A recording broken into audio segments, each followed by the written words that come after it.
Mais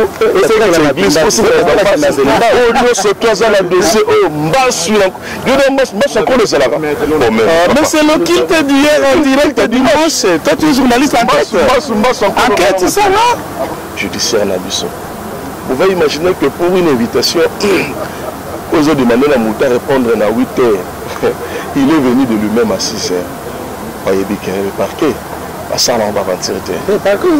Ozala nani, Kokoyana parqué. Et puis, Okovanda wana.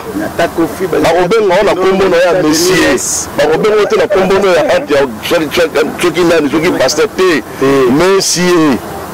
Et puis parquet ABC, parquet le bien. Les avocats, on ça la moussa la bango. Erwan, Ikote. Tati Ghana. Aussi à Sasa. Papi Okito. Docteur Simba Luzaya Diona Luanda.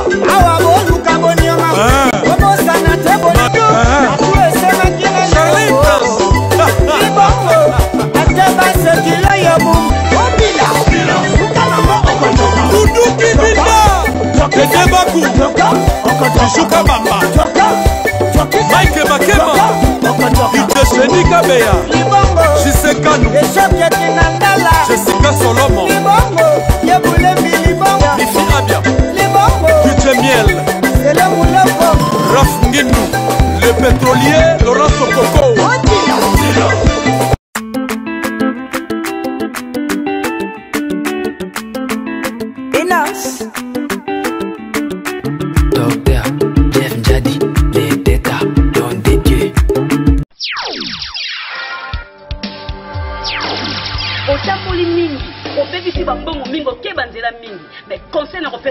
En tout cas, na centre ya papa Afonso landa traitement na yo tina suka ba mama kokata yaka na centre traditionnel yo. Yango na lubile yo. Yuka malade yo ya solution yo.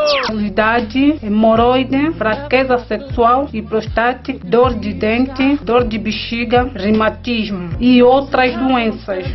Ngayo nazaki na nya munene tokangi na hôpital belé nazaki solution te mais de papa Fonso nazwi traitement bien et si les papa Fonso yende mutasimi masolo izande likamba likasa na centre traditionnel naturel papa Afonso 3 ans na libanga soki nazwi mibimangaka tant tokutana papa Alphonse tosangana na mobali na nga nazwi traitement ndenge longo bani nazwi zemi na 2011 na boti mwana nga yeyo mwana nga aza na 3 ans. Centre traditionnel natural docteur Afonso Teko soki po bungi benga na numéro zana benga de koto la solo numéro na yemo comme ya makabiro te yemo kwa yambaka po ye yebi malade pe yebi.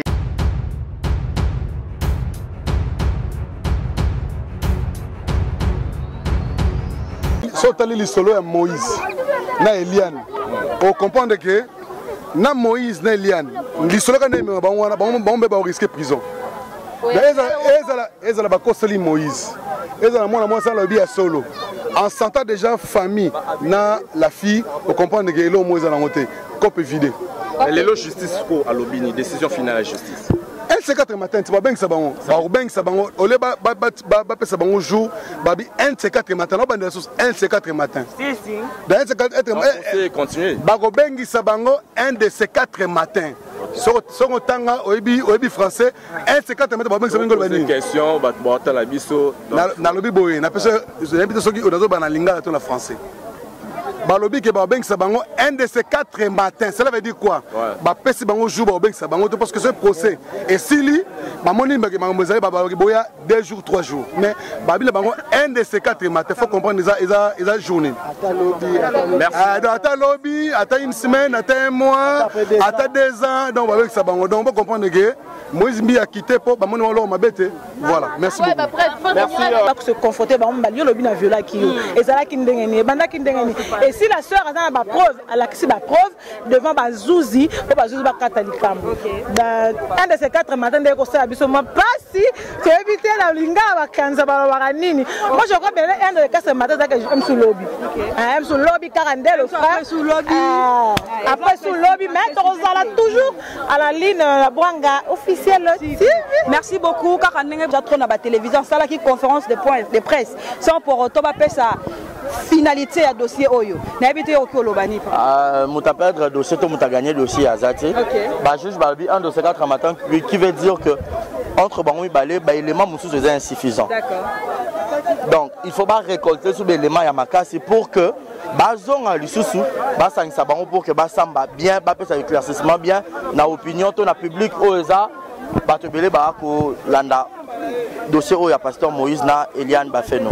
Donc raison pour laquelle un de ces 4 matins qui veut dire donc il appelle lobby au cours peut-être il y a semaine. Mais biso to lingi ne précise ça là parce que tu as éclaircir et loko oyo. Mais baba qui dossier apparemment ils ont ce qui secret ils ont instruction au bapé ça qui bango jusqu'à ce que bah côté sa presse pour débat comme peut-être comment on appelle médiatique bah médiatiser en gros mais tant que la presse, tant que la 4e pouvoir, parce que pasteur Moïse Aza, pasteur Amoukete, Aza dans le chantre de l'Éternel, le plus pasteur encore. Likambo Oyo, et retoucher la communauté congolaise. Et retoucher. Loba Sala l'aise. Abeti Biloko. Abeti Biloko. Bozimbi, Abeti Biloko. Biloko ni. Biloko Abeti. Biloko, Abeti Biloko. Voilà donc comprenez comme ça. Ndeto moni pe ba ndeko ba ki ko soutenir pe Eliane Babi baboy influence, baboy pe violence faite à la femme. Alors, toyebi ke Mokonzamboka son excellence Félix Antoine Tshisekedi par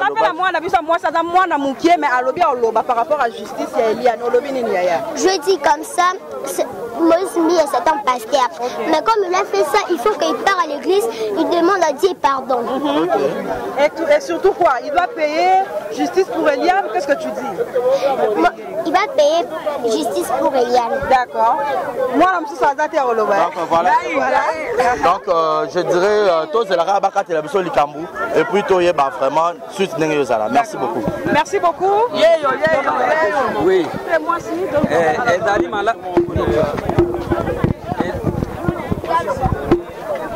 Comment dirais-je, sa déposition, bon. Et en fin de compte, le parquet devrait nous confronter.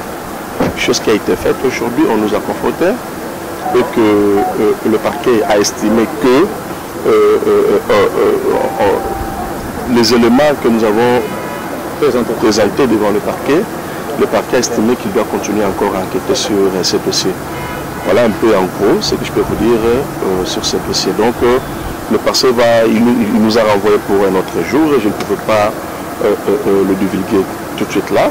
Là ça fait partie du secret d'instruction.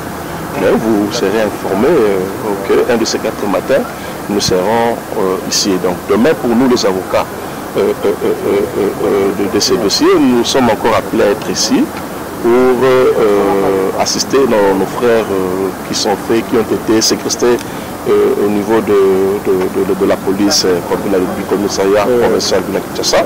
Nous allons les assister demain et puis bon, à la mesure possible, le parquet va estimer de nous confronter tous pour éclairer un peu la religion non seulement de la justice mais aussi dans cette affaire. Et vous pensez que ceux qui ont été séquestrés de l'autre côté, cette histoire fait partie de ces dossiers que vous détenez? Évidemment. Donc demain nous venons pour ça parce que vu la lecture qu'a fait la police, ils nous ont fait comprendre que les images postées dans la toile, ce sont des images qui provenaient du téléphone de M. Mbia. Donc nous disons, parce que là en termes des accusations que nous avons portées à la personne de M. Mbia, il y a aussi l'outrage au bon mœurs de Katata Lapideur, où nous estimons que les images obscènes de notre cliente a été divulguées. Et pour nous, nous disons que cette publication venait de la personne de M. Mbia. Donc raison pour laquelle il est de notre intérêt d'être là demain pour assister les deux jeunes gens qui ont été séquestrés ou arrêtés au niveau de la police, transférés au parquet général, pour qu'enfin la lumière soit valablement établie dans ce sujet.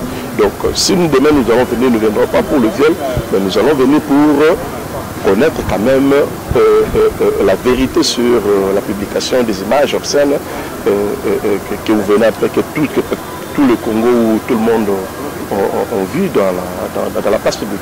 Mais est-ce qu'à ce niveau que nous sommes aujourd'hui, est-ce qu'il y a toujours lieu de réparer la l'amiable comme vous, la partie de mademoiselle Liliane avait demandé? Donc nous n'avons jamais demandé une réparation à l'amiable. C'est pas pour ça que nous sommes venus déposer plainte devant le parquet. Vous devez comprendre une chose. La réparation à l'amiable n'enlève à rien l'action publique. L'action publique est un mouvement, le parquet va instruire. Si le parquet estime que le fait auquel nous portons la personne de M. Mbiye, ce sont des faits qui ne pas solides et les éléments...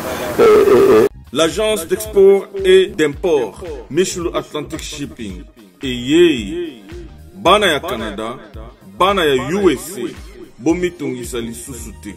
Pour tous vos achats et ventes voitures, pièces de rechange et les accessoires possibles. Na koti na ba koli na bino na Kinshasa, Bomitungisa Penzate. Please, bakoya koza koli tinandako. Pour tout contact, Benga Michel Lukadi. Plus 1 508 371 60 43 USA na Canada. Pour la Kinshasa, Benga na plus 243 89 551 30 38. Michelo Atlantic Shipping, Yaboye, Bazuapi. Et balayable, donc le parquet donnera son avis.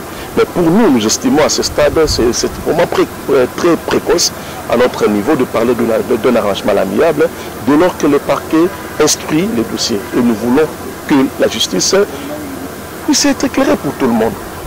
On ne vous juge pas maître, mais on veut être éclairé comme vous le voulez aussi dans votre domaine. Mais pourquoi avoir organisé une conférence de presse dès lors que les dossiers étaient encore entre les mains de la justice? Cette conférence de presse était utile.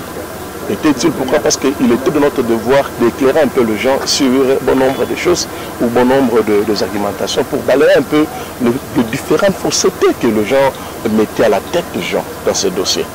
Et il y a d'autres qui disent que mais c'est Mbiye, bon, on n'a pas des éléments. Et moi je me dis, même si on avait des éléments, c'est à la presse que nous avons venu déposer ces éléments. Non, quand même. Là, il faut être... Mais vous vous contredisez en disant cela parce que vous avez organisé une conférence de presse. C'était à propos de quoi? Non, cette conférence de presse, cette conférence de presse avait comme but d'éclairer, de donner quand même une certaine lumière dans ce dossier. Ce n'était pas pour donner, pour présenter les images. Ce n'est pas vous qu'on présenterait les images. La preuve, nous avons déposé nos éléments. Et sur base de ces éléments, le parquet a estimé que ce dossier est tellement capital et sensible où l'instruction doit continuer. Maître, mais nous, on sait que lorsqu'il y a dossier, lorsqu'il y a encore, comment on appelle ça, lorsque la justice est encore en train de chercher à être éclairée par rapport au dossier, vous, les avocats, vous ne dites rien, vous vous préservez de tout commentaire, dès lorsque le dossier n'est pas encore rendu public. Vous m'avez... C'est bien dit. Nulle part, aucun de notre collectif ou aucun des avocats de notre collectif s'est donné le pouvoir de dire quelque chose dans le dossier. Non. Puisque là, nous sommes là, on ne dit pas la profondeur où l'instruction a été faite aujourd'hui. Mais parce que vous nous avez demandé de parler. Raison pour laquelle nous prenons l'audace et le pouvoir de vous expliquer. Parce qu'il y a beaucoup de gens qui disent que voilà, bon, il y a d'autres qui pensent que nous sommes au tribunal. Non. Nous devrons quand même les ramener à la... Où est-ce que Mbiye est rentré? Pourquoi Mbiye est rentré? Parce que Mbiye a gagné. Parce qu'il y a même des gens qui disent que non, Mbiye a gagné le procès. Quel procès? Nous ne sommes pas au procès. C'est quoi ce qui se passe ici alors? Donc, il y a une plainte qui a été déposée au parquet général. Oui. Le parquet général a estimé que cette plainte avait sa raison d'être et le parquet instruit. Et l'instruction, nous sommes encore à la phase d'instruction. Après l'instruction, si le parquet estime que les éléments, ou bien après avoir réuni tous les éléments dans le dossier, estime que le dossier doit nécessairement...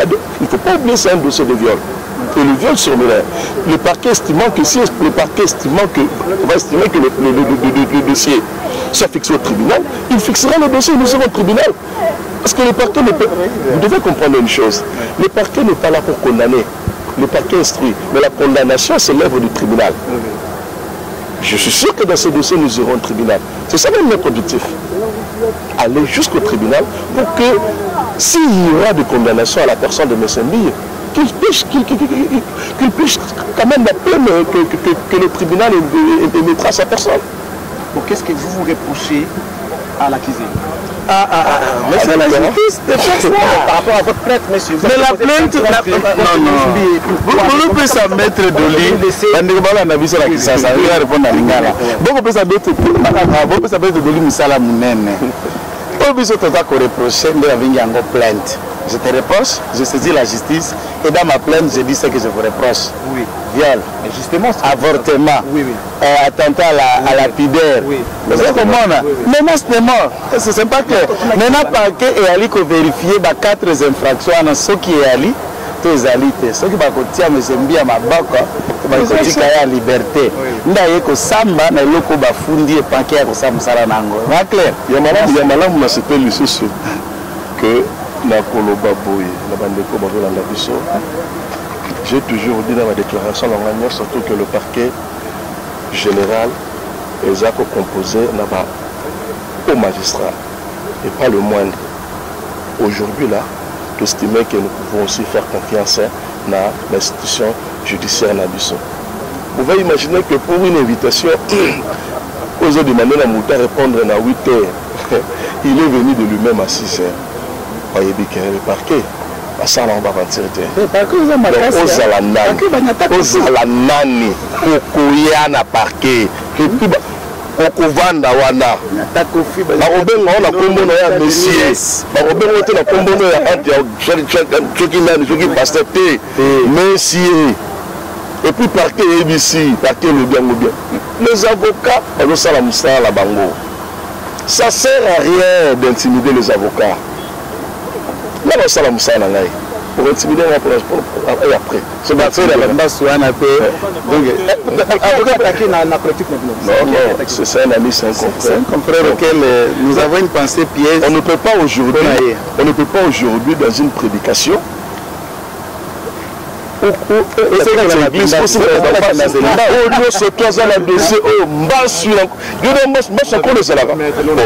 c'est le qu'il te dit hier en direct dimanche. Toi tu es journaliste enquête, c'est ça là.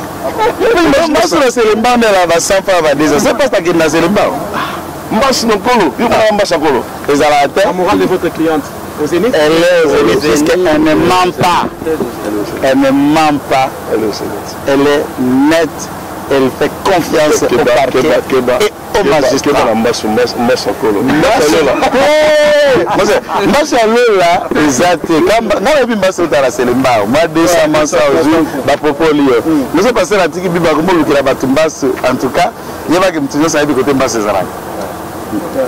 fait confiance à la justice. On a confiance, ça y est, c'est vrai. Papa, ça bakanga Kofi, bakanga Dinles, bakanga Coutinho. Bakanga ba magistrat ba Franck Djongo banani ba Kembe ba député na banane de l'eau journaliste l'honorable Mike Mukebai, un des grands journalistes et élu de Lingwala ana boloko te bakangeli sikani na parcours te. Maintenant qu'est-ce que vous pensez? Lui il est pasteur puis c'est papa n'a appelé Bonga. Bongo Mike a été élu par la population de la famille. Mais voilà les abords de la famille ba commission. Dernière question par rapport à ceux qui ont été détenus illégalement selon ce que les gens disent. Est-ce qu'il y a l'influence qui vient de... Papa, le président de la République, la présidente, n'ont pas intérêt de filer.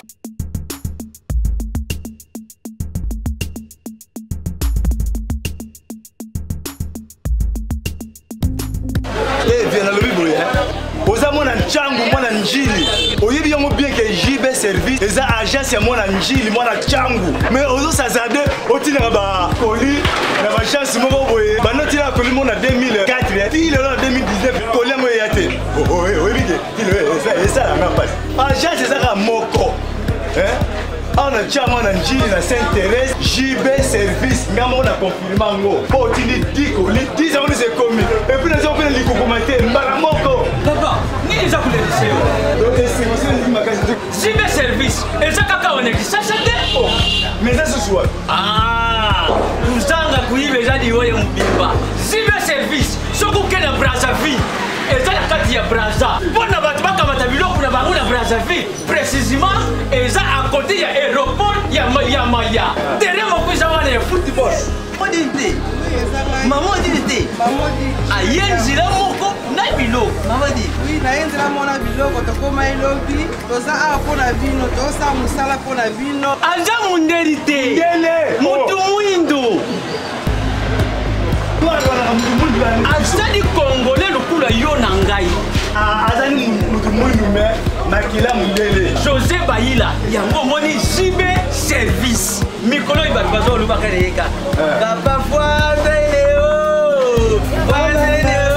umida igela coiffe ikote papa na Kerwan éternel kenaya Kanda taba ikote sensi nganda taba Fenenene nganda taba chez Hugues la coiffe ikote papa na Kerwan éternel kenaya au 174 avenue Aristide Briand 93 320 les pavillons sous bois. À la petite porte à gauche association Hugues Ikoté.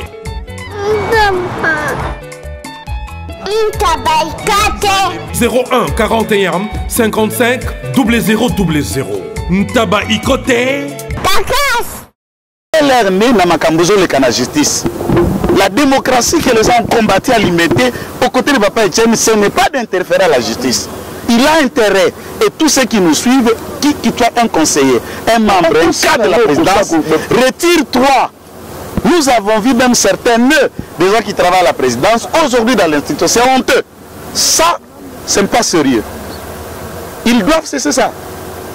On vous remercie beaucoup. Est-ce que la population peut retenir la population a beaucoup retenir que nous étions devant le respect pour les pères religieux. S'il doit y avoir des rencontres allant dans le sens à conseiller ou concilier les uns et les autres, c'est leur travail, puisque quand même M. Mbi fait partie, entre guillemets, d'une famille religieuse. Mais à ce stade, nous pouvons dire que la justice étant saisie, faisons confiance à la justice, évoluons avec la justice. Voilà. En linga la maître, s'il vous plaît,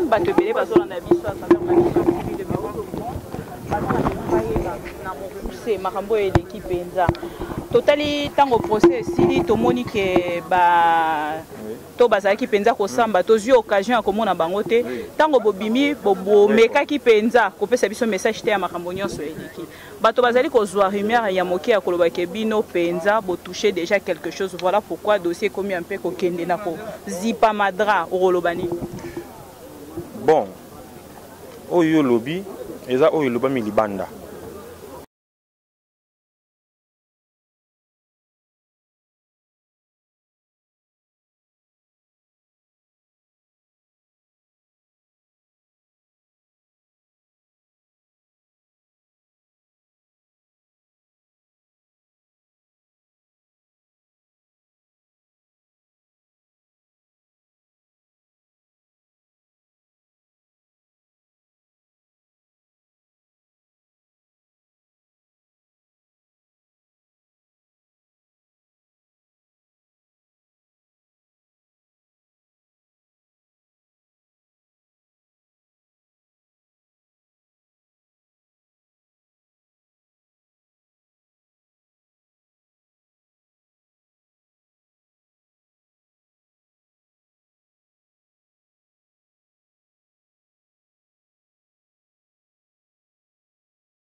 Il faut que tu as un moko.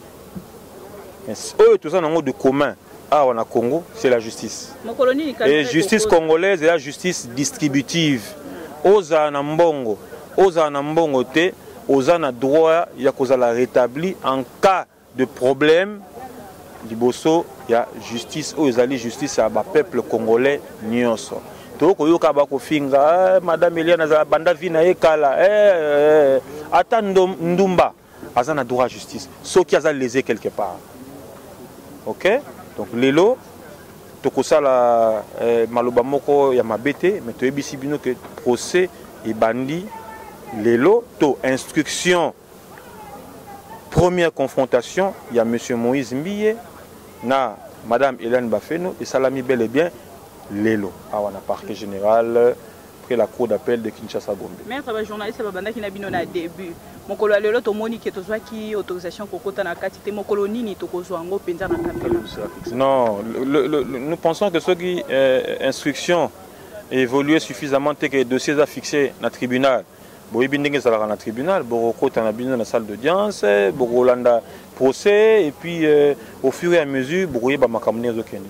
Tolingi sukolo baloba mingi te parce que on a l'impression que tant tozoloba bato musu bazwango mabe bokolanda kaka awa nyonso ekosala manan kuku pété na poisa. Mais bazali ko akizo mingi maître, bazali ko kango quand même. Tel que bezozali likonzi ya likambo vandeli yango. Likondi, ça veut dire deuxième, troisième fiancé en découvert. Bon, c'est ce que les gens disent, hein. C'est ce que les gens disent. Bon, moi vidéo mon corps. Balarguer dans les réseaux sociaux.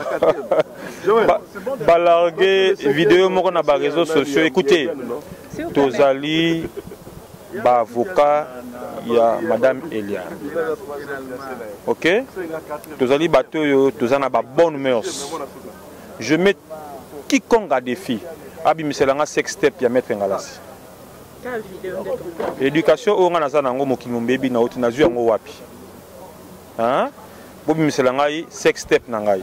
Deuxièmement, aza cliente na tongo na ko bongama bengi nga na ko tambola na monité eloko na loyi boye. Tant madame Hélène Labisibino que téléphone na ezala ki swapé, bo comprendre ngote. Numéro abana ko sale la za numéro oyo Christian Assombela qui est. Donc, l'identité naïe. Ok?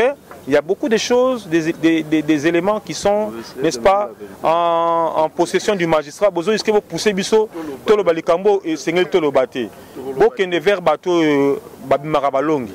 Mais dès qu'on a biso, pe client, na biso Eliane, Azanae, abatami, nasia ma peka justice. Justice n'est. Soit éco-chargé, soit éco-déchargé. Merci beaucoup. Merci beaucoup.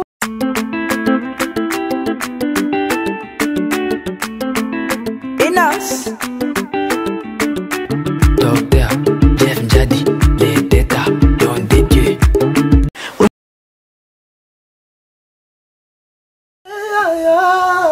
Bongo te Willie, bongo te tokaye, ma jolie na lelie. Ah, William etoka, nasengi pardon, kosala bongo te. Bana Congo, bandeko na ngai tout.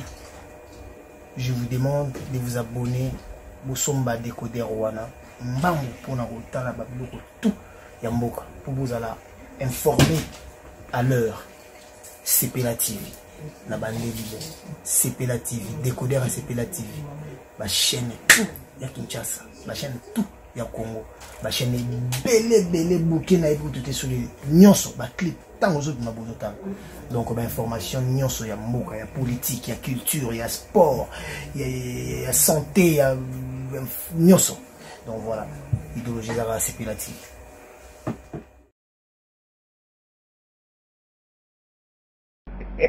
Awa, suite fait, ya maladi nyonso. Yoka mwali solo awa papa France solution ezali ngai mama na bino nazaki na pasi na bana la pondité ben somni l'air nyonso hémorroïde bimisa bapota penzati na liboso biso basi na boyo kala mosoni te pesa malade elieki nga na kati ebimiti na libanda ti na musopo biso basi kola la pondité mokosa ko soir. Mais 3 jours kaka na zui bidon kaka moko na melaki ya papa François wana bakiti ya bokoko na zui déjà solution na komiko la pongi na komiko lia bien nausée sili ko soit pe sili mbala moko donc solution ezali soki mutazo kosa bino bakoko kosa mate yaka soko na pate maladi lokola ngai nazalaki yaka okozwa solution kobika oza ndeko na nga mwasi toye na ye awa po oyo eza ataki ya thrombose totamboli deja mwa mingi ake babisika mosusu azwi mpena lobiko te yango toye na ye awa tomoni ke bapesi ye bakisi tokei ntango tozonga tolingi ke topesa témoignage ya malamu bon nakomisi nzambe bana zwa maladi ya mokusa bana azwa maladi ya mokusa ekokisisa inane na 7 mois nazotambola natemoli luwanda mobimba bana bebisi mbongo na bimba za kongo eloko moko te nazongi liso luwanda sekokozonga nazongi luwanda naye okutana na papa force bakitokanga batraitement yango traitement oyo napesi eza kopesa ngai yango ekolesinga yango nakomisinza mpoza nzambe kalisa papa bafonse kani epesa mari nguya okoneka mari yena ebakisama na likolo. Centre traditionnel naturel Dr Afonso 100% naturel. E o segredo das folhas